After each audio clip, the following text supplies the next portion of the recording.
look at the 100 days, it's more like a bait and switch. The bait was he was going to govern as bipartisan. But the switch is he's governed as a socialist. I like Joe Biden, but I'm in the 43%. He's been a disaster on foreign policy. I'm very worried. I think he's been a very destabilizing president. Republicans sound off against President Biden as he marks 100 days since the beginning of his presidency.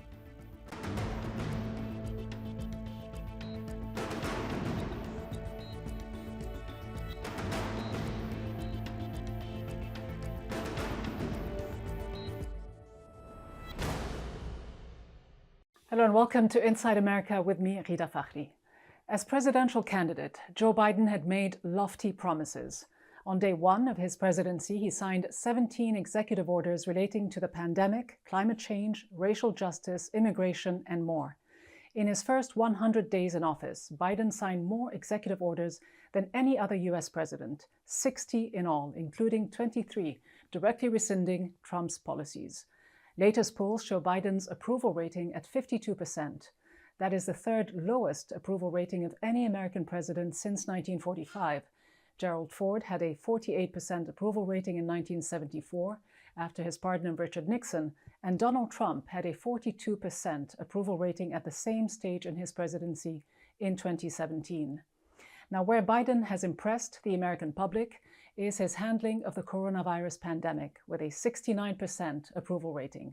Biden had promised to have 100 million vaccine doses administered by the 100-day mark. A week before that deadline, the Center for Disease Control and Prevention, the CDC, said more than 230 million jabs had been administered and more than 42% of the U.S. population had received at least one vaccine dose. After mounting pressure, the White House announced this week that it will share up to 60 million doses of its AstraZeneca vaccine supply with other countries as they become available. The U.S. is estimated to have over 30 million unused doses. For more now on Biden's handling of the pandemic, I'm joined by Donna Shalala, who served 2 terms as Secretary of Health and Human Services under President Bill Clinton. She's also a former Florida representative in the U.S. Congress, serving from 2019 until earlier this year. Secretary Shalala, it's great to have you on the program. I know you serve on the COVID-19 Congressional Oversight Commission. When you look at President Biden's handling of the pandemic so far, a pandemic that has killed more than 570,000 people in the United States, has he surpassed your expectations? Where has he fallen short? No, I think he has surpassed my expectations because he set the bar, I guess, low in terms of how many vaccinations that they could give, and they really got going and getting people vaccinated. We still have a small group of people that don't want to do it, but I think that economic pressure is going to get a lot more people vaccinated. People want to go back to work. They want their kids to go back to school. They want the daycare centers to open. So I believe there'll be even more people who are hesitant now that will get the vaccination because it's tied to their economic well-being. As you say, there's still a group of people who aren't willing to take this vaccine, especially in rural areas in the south and west of the United States. There's skepticism and hesitancy. Is he ignoring certain segments of the population? Should he be doing more to convince those Americans? Well, he's not. His administration is not. It really is up to the states to get the shots out to people that live in rural areas. My sister lives in North Dakota, and she most recently was in Texas where she got her shot because they have a home down there as well. She said in South Texas, people were lining up. In North Dakota, people were more hesitant. So I would hope that President Trump would get on his megaphone and say, look, this is the Trump vaccine. I developed the vaccine during my tenure as president. Everybody ought to get it. And I think that would help. I think the churches could help a lot. And I think that states need to focus on minority communities as well. But Biden is president today. I mean, should he be doing more to be that unifying figure that he said he would be?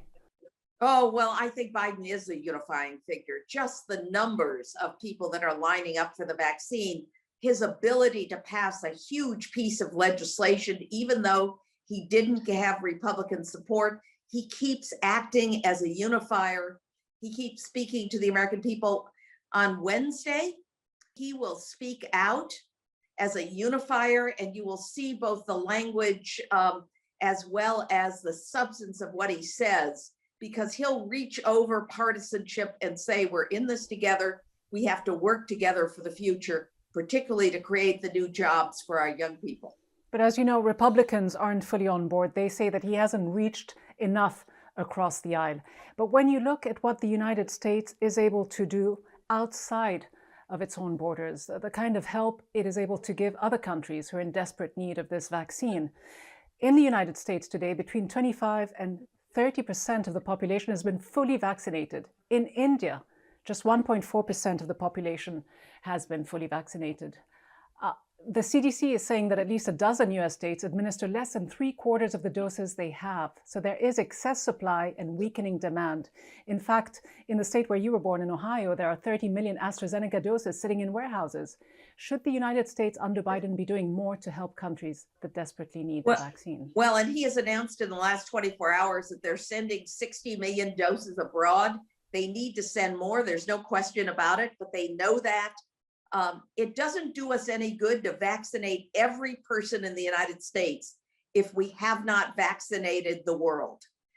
These diseases don't know any borders.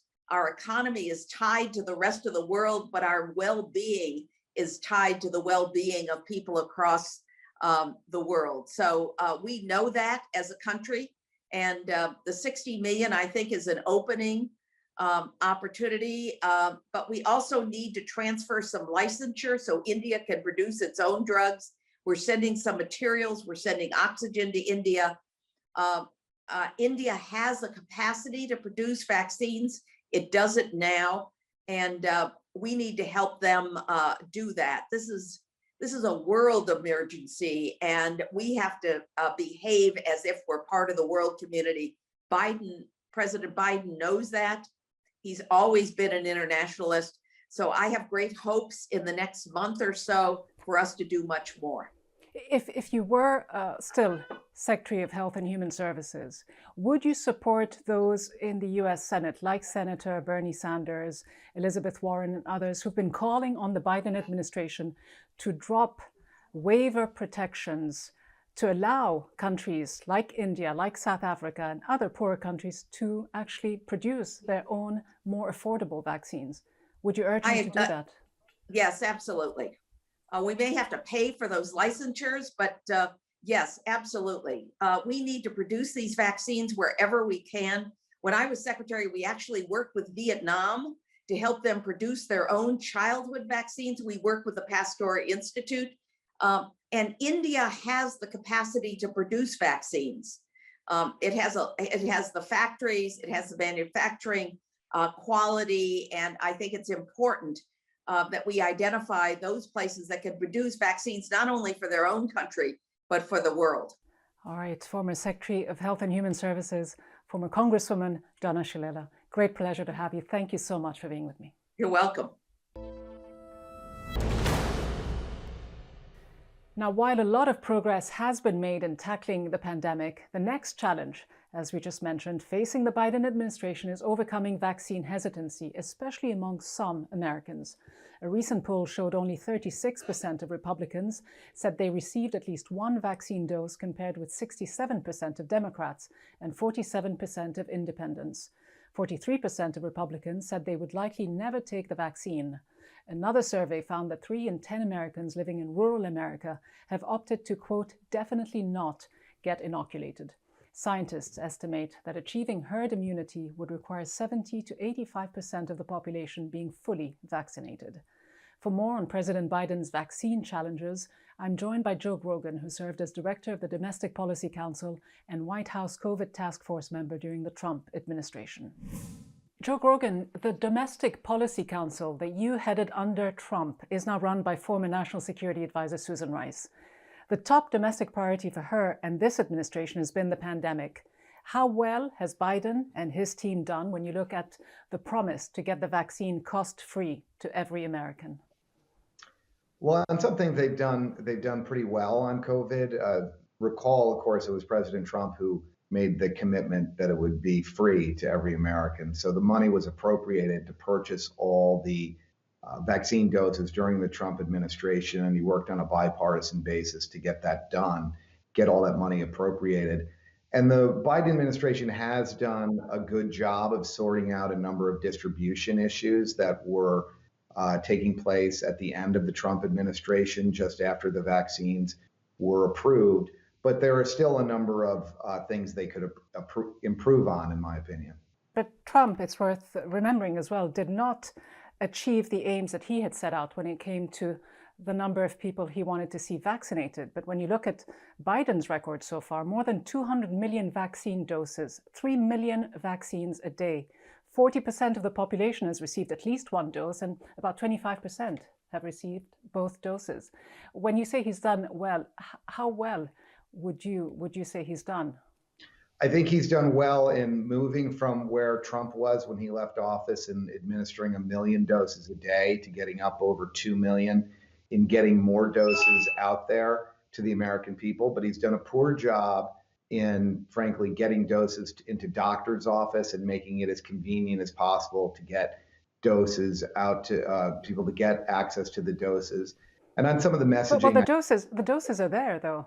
The doses are there. The CDC put out some data that showed that 8% of the people who make appointments don't show up. So there is hesitancy, and it's most acute among a certain demographic, mostly among Republicans and conservatives. In fact, a recent poll showed that of the 27% of Americans who said they did not plan on being vaccinated, 45% are Republican and just 7% are Democrats.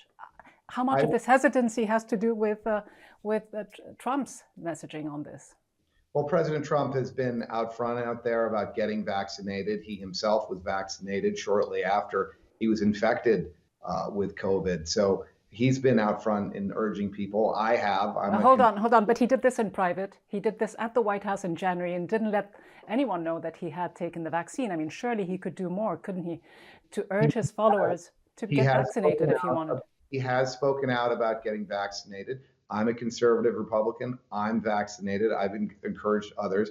And I would also point out that Democrats have recently met to talk about what a terrible job they have done engaging the support of their own candidates in polling. Conservatives generally do not answer the phone from pollsters and are notoriously dishonest with pollsters when they call. There are a whole host of demographic groups that are not getting vaccinated when they should be and who are hesitant. And the 8% that are not following up for second doses, that cuts across every demographic. And much of that is due to convenience and the fact that they can't get easily back to their appointments, which goes back to my earlier point that the Biden administration needs to make it more convenient for people to get vaccinated. And that means putting it in doctors' offices where people are comfortable getting vaccinated. But I mean, will conservatives listen to President Biden? Dr. Fakhry, with whom you served on the COVID task force, said that if Trump encouraged his supporters to get the vaccine, it would be a game changer. Well, he did encourage his supporters to get a vaccine, and that comment was made a while ago. President Trump went on Fox News, and where many conservatives are watching television on a regular basis, and he encouraged his supporters to get vaccinated. And just for the record, I would remind you, after September 11th, George W. Bush went to a mosque and said he was president for all Americans. He didn't say, I'm a Christian, I'm a conservative, I'm not here to speak to Muslims. I'll let Muslims be spoken to by other Muslims. He goes, you have to speak to every American, regardless of what religion they are, what their political beliefs are, who they voted for, because that's the way our country is run. And President Biden has not reached out to Republicans or conservatives at all. All right, let me just ask you finally about what Biden can or cannot do, not just when it comes to domestic distribution of the vaccine, but broadly as well. Before joining the Trump administration, I know you worked in the pharmaceutical industry as a lobbyist. Do you think the US government, the Biden administration, and pharmaceutical companies should now allow countries to produce the vaccine doses they need at an affordable price by suspending patent protection laws, as some are calling here in the US? I would not suspend patent protection laws, but I do think there is a lot of vaccine that the Biden administration should be releasing for the rest of the world, and we should be investing money to help other countries ramp up production and get that vaccine. The Johnson & Johnson vaccine, which was paused temporarily and released again, I believe that product is probably best used overseas, even though it's a solid vaccine and I would take it if I wasn't already vaccinated. But I do think with the pause, many Americans won't want that vaccine. But there are a lot of doses that could be shipped overseas to help countries that need it. All right, and that's what Biden is saying that he now intends to do. Joe Grogan, former director of Domestic Policy Council, thank you very much for being with me. Thank you. Now, while Biden received relatively high marks, even among some Republicans, for his vaccination rollout, his handling of other major domestic issues like border security and immigration received only 33% approval. On gun issues, 34% of Americans approved of his performance. And for his handling of relations with China, President Biden got 35% approval. His foreign policy has become a key target for Republicans in Congress. He's been a disaster on foreign policy. The border is in chaos. The Iranians are off the mat. He's opening up negotiations with the Iranian regime, and they haven't done a damn thing to change. Afghanistan's going to fall apart. Russia and China are already pushing him around. So I'm very worried. There was also fierce criticism among many Republicans and some Democrats for the administration's decision to pull U.S. troops out of Afghanistan by September 11th, which they argue could undermine the Afghan government and allow the Taliban to gain control of larger parts of the country. Biden also faced mounting pressure from members of his own party, following the announcement that he would keep in place Trump's record-low cap of 15,000 refugees admitted to the United States. The administration quickly reversed course and said it would announce a new cap on May 15th, but cautioned that it would unlikely meet Biden's original pledge, which was to more than quadruple that number by taking in 62,500 refugees this fiscal year. For more now on Biden's foreign policy, national security record so far, I'm joined by Joseph Nye, former Assistant Secretary of Defense for International Security Affairs under President Clinton. He's a Harvard University professor and former dean of the Harvard Kennedy School of Government.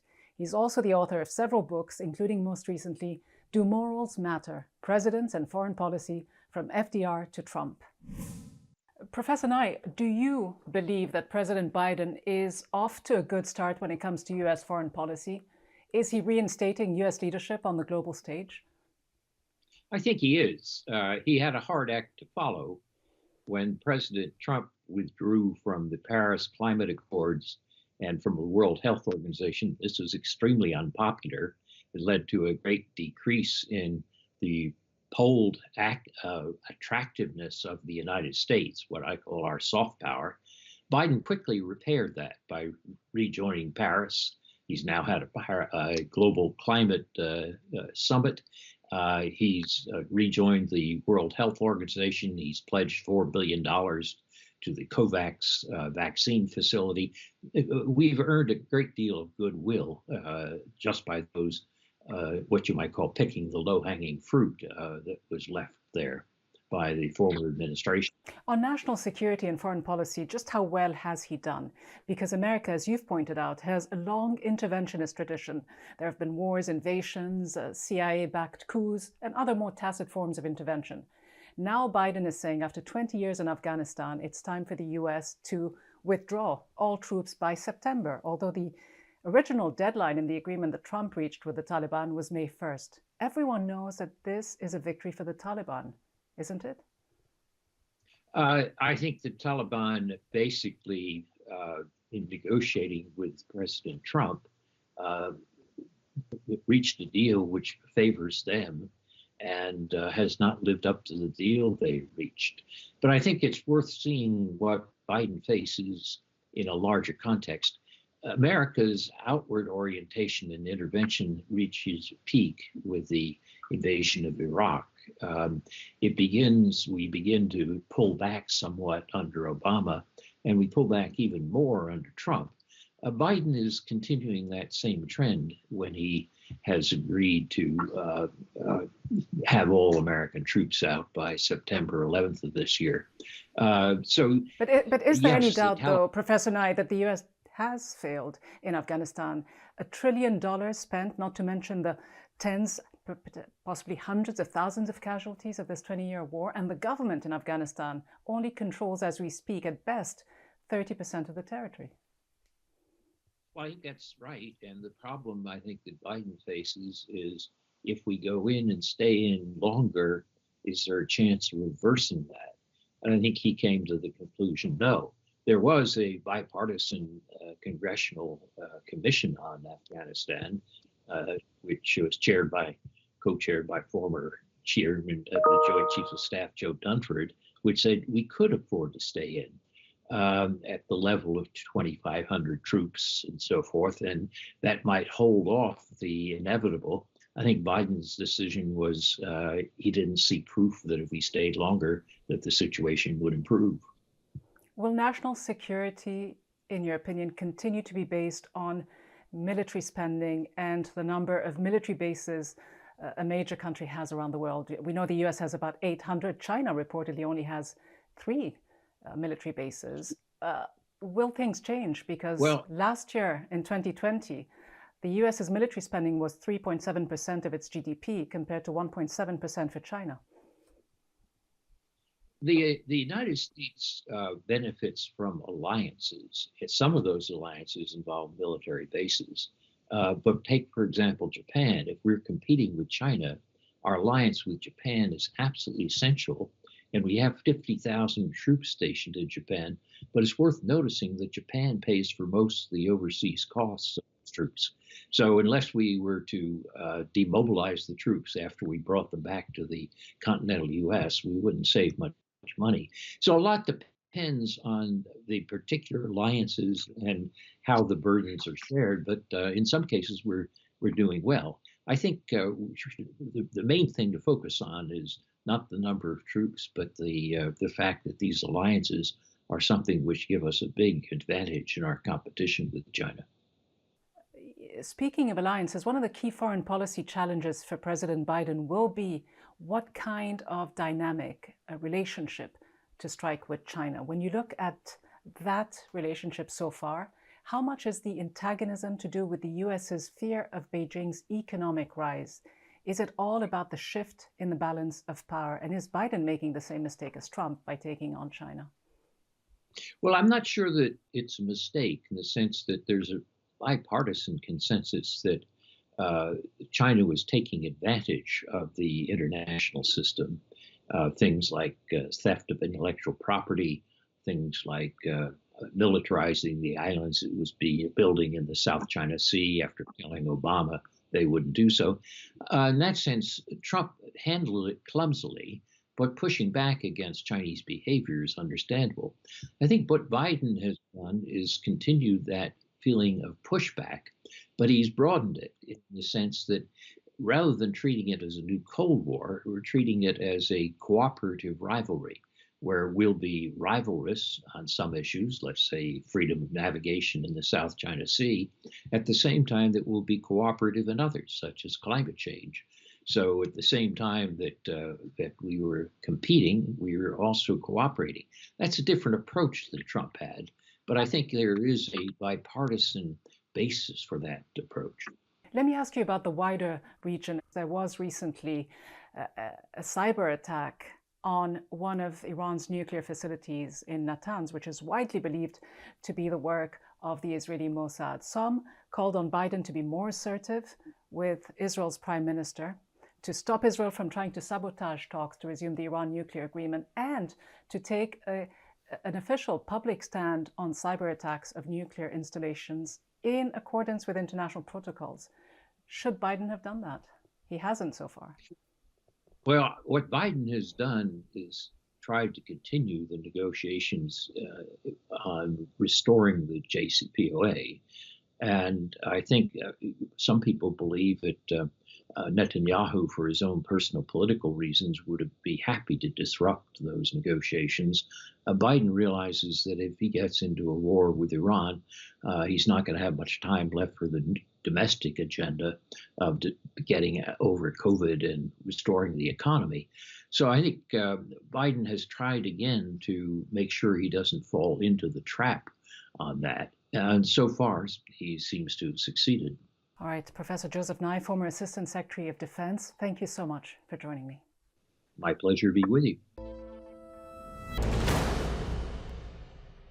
As President Biden marks his first 100 days in office, and despite his effective COVID-19 response, only a very slim majority of Americans approve of his overall job performance. He has certainly inherited a slew of challenges that will require much more than 100 days to address. Still, the stark partisan divide that existed when he entered the White House remains today, even on foreign policy, an area where bipartisanship is usually less difficult to achieve than recurrent domestic issues such as gun control or taxation. But Biden is taking several daunting policy tasks head-on: immigration, climate change, and racial equity, not to mention the Iran nuclear agreement and relations with China and Russia. An overall ambitious agenda that could prove costly for Democrats ahead of midterm elections. And so, in short, while President Biden's bet could still pay off as he forges ahead with his bold policy agenda, his toughest challenge yet may be to win over Republicans by swaying them to look beyond Trump. That's all for this week. Join me again next week as I take another look inside America. For now, though, from me and the team, thanks for watching.